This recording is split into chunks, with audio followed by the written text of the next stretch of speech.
April month है right? Yes sir. 2025 का आपको करना है, तो लगभग अज्यूम कर रहे हैं कि जून में एग्ज़ाम, या मई में मान लेते हैं एग्ज़ाम है। मई में एग्ज़ाम है एंड अप्रैल अभी चल रहा है, तो नेट 1 साल है आपके पास। एंड दूसरा असम्पशन ये है मेरा कि आप बिल्कुल फ्रेशर स्टूडेंट हैं, ना आपने जीएस कभी पढ़ा है ना आपने ऑप्शनल पढ़ा है कभी।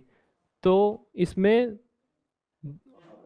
केसेस ये हैं कि 3 आवर्स, अगर ये मैं अज्यूम कर रहा हूँ कि कोचिंग आपने ली है या नहीं, कोचिंग आपने ज्वाइन किया या कोई भी कोचिंग आप नो कोचिंग कर रहे हैं, तो लेकिन 3 आवर्स आप रखिए क्लास। तो जो कोचिंग जा रहे हैं वो क्लास कर लीजिए, जो कोचिंग जिन्होंने नहीं ज्वाइन की है तो उसी टाइम पे उसका उस सब्जेक्ट का जो रिसोर्स है लगभग उसको पढ़ने में आपको 3 घंटे लग जाएंगे। लेट्स से हिस्ट्री की क्लास है, तो हिस्ट्री की क्लास आप नहीं कर रहे हैं, आप कोचिंग नहीं कर रहे हैं, तो आप हिस्ट्री का जो बुक है वो पढ़ रहे हैं, तो आपको फर्स्ट टाइम पढ़ रहे हैं तो उतना उसमें टाइम लगने वाला है।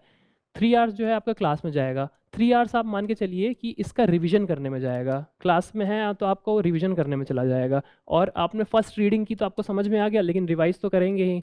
रिवाइज करेंगे तो आप उसका बेसिकली शॉर्ट नोट्स बनाएंगे, और कोई और सोर्स है, मतलब ये तो जैसे कि क्लास में जो हुआ, फिर जैसे क्लास में हिस्ट्री पढ़ा दी सर ने, फिर स्पेक्ट्रम भी तो पढ़नी है, तो वो आप इसी टाइम पे पढ़िए। मतलब 3 घंटे पूरे रिवीजन के नहीं है, 3 घंटे में 1 घंटा क्लास नोट्स का रिवीजन का है और 2 घंटे उसके रेफरेंस बुक पढ़ने के रिवीजन के हैं।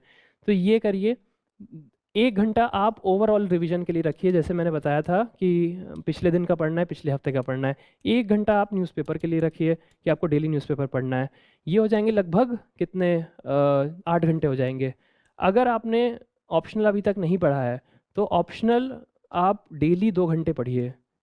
और अगर आपके पास 2026 हैं, 25 में नहीं दे रहे हैं, 26 में दे रहे हैं, तो थोड़ी लग्जरी ऑफ टाइम हो जाती है कि आप 8 घंटे भी पढ़ेंगे, तो जब ये पूरा ये प्रोसेस 1 साल चलेगा तो उसके बाद आप ऑप्शनल कर लीजिएगा। लेकिन आपको अपने ऑप्शनल भी अगर नहीं किया, ये अजम्पशन है, और 25 में ही देना है, तो आपको थोड़ा एक्स्ट्रा एफर्ट लगाना पड़ेगा। 2 घंटे आपको डेली ऑप्शनल में देना पड़ेंगे। ऑप्शनल में कैसे देंगे, या और ये पूरा, या आप ऐसे कर सकते हैं कि 2 घंटे ऑप्शनल में दे रहे हैं और ये कंटिन्यूसली मैं अज्यूम कर रहा हूँ कि आप 7-8 महीने के लिए दे रहे हैं। तो बेसिकली ऐसा है जनरली, जैसे सोशोलॉजी की ही बात करूँ, तो आप अगर डेली पढ़ते, डेली लेट से उसको 4-5 घंटे पढ़ते तो 4-5 महीने में कंप्लीट होता। लेकिन आप डेली उसको 2 घंटे पढ़ रहे हैं तो 7-8 महीने लग जाएंगे। और ये मैंने जैसे ऑप्शनल वाला जो मैंने रखा है ये काफ़ी सब्जेक्टिव है, कुछ कुछ ऑप्शनल लंबे होते हैं, कुछ कुछ ऑप्शनल छोटे होते हैं, लेकिन ये जो टाइमलाइन है ये तो लगभग फॉलो करनी ही पड़ेगी 1 साल के लिए। इसमें 1 साल में 1 महीने में आप इकॉनमी लगभग पढ़ लीजिए, 1 महीने में पॉलिटी पढ़ लीजिए, 1 महीने में आप इन्वायरमेंट पढ़ लीजिए, साइंस एंड टेक पढ़ लीजिए, 1 महीने में आप हिस्ट्री पढ़ लीजिए, 1 महीने में आप हिस्ट्री के लिए मान लीजिए 1.5 महीने रख लेते हैं, 1.5 महीने आप ज्योग्राफी पढ़ लीजिए। तो ये कितने हो रहे हैं, 1 2 3 और 6 6 महीने इसके लगभग हो जाएंगे। फिर आपको मेंस के सिलेबस, ये तो मैंने प्रीलिम्स के पर्सपेक्टिव से बताया, मेंस एथिक्स आपको 1 महीने लगभग पढ़ने में लग जाएंगे। फिर उसके अलावा GS1 में सोसाइटी वगैरह पढ़ने में आपको, सोसाइटी में गवर्नेंस पढ़ने में, IR पढ़ने में, इसमें 1 महीना लग जाएगा। फिर आपको इंटरनल सिक्योरिटी, डिज़ास्टर मैनेजमेंट और ये पढ़ने में भी आपको टाइम लगेगा। या फिर और मिसलिनियस थोड़ा 1 महीने आप, मान लीजिए तबीयत वगैरह ख़राब हो गई तो इसमें चले जाएंगे। तो छः छः इधर हुए थे और 3 इधर हो रहे हैं। एथिक्स का है ये। मैं अज्यूम कर रहा हूँ कि आप लोग सुन भी रहे होंगे, मैं बस लिखने के लिए मतलब ताकि फ्लो रहे, ताकि मैं अंदाज़ रख सकूँ, इसलिए मैं हैंड राइटिंग में काफ़ी वैसा है, उतना लिखूंगा तो बहुत ज़्यादा सेशन लंबा चला जाएगा। तो 6 इधर 9, तो ये 9 तो नॉन निगोशिएबल है, मतलब इतना टाइम तो लगने ही वाला है। अब ये 9 महीने आप पहुँचेंगे ना तो अगले साल का लगभग मार्च आ जाएगा। ठीक है, तो अप्रैल और मई में अगले साल आपको बेसिकली टेस्ट सीरीज लगानी है। जो मैंने 2 महीने का प्लान बनाया था अब वो एप्लीकेबल हो जाएगा अप्रैल और मई के लिए। टेस्ट सीरीज लगानी है, उसका सोल्यूशन पढ़ना है, उसके आपको बुक्स जो भी आपने पिछले 9 महीने में पढ़े उसका रिवीजन करना है। और अगर आपके पास थोड़ा टाइम बच रहा है तो ऑप्शनल करते रहिए।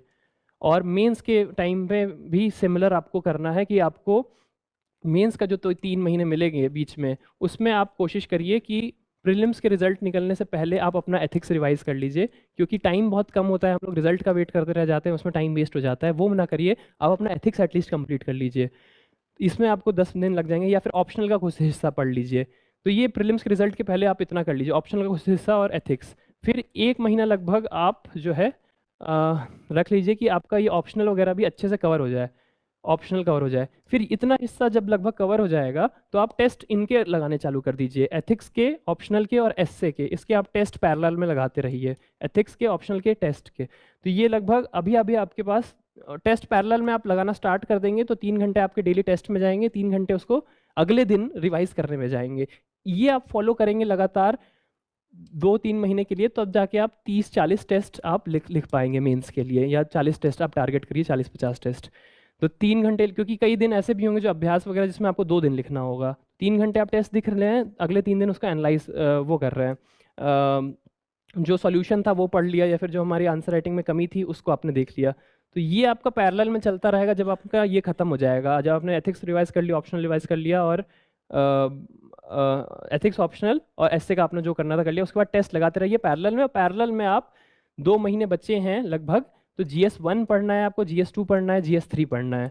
तो इन 2 महीने में लगभग कितने 60 दिन हैं, 20-20 दिन आप तीनों सब्जेक्ट पढ़िए। इसमें आप इंटरनल डिवीजन कर दीजिए कि 5 दिन में IR पढ़ लूँगा, 3 दिन में गवर्नेंस पढ़ लूँगा, 11 दिन लगभग पॉलिटी में चले जाएंगे, 1-2 दिन सोशल जस्टिस में चले जाएंगे। इस तरह से इसमें भी इंटरनल डिवीजन कर लीजिए, इसमें भी इंटरनल डिवीजन कर लीजिए 20-20 दिन का।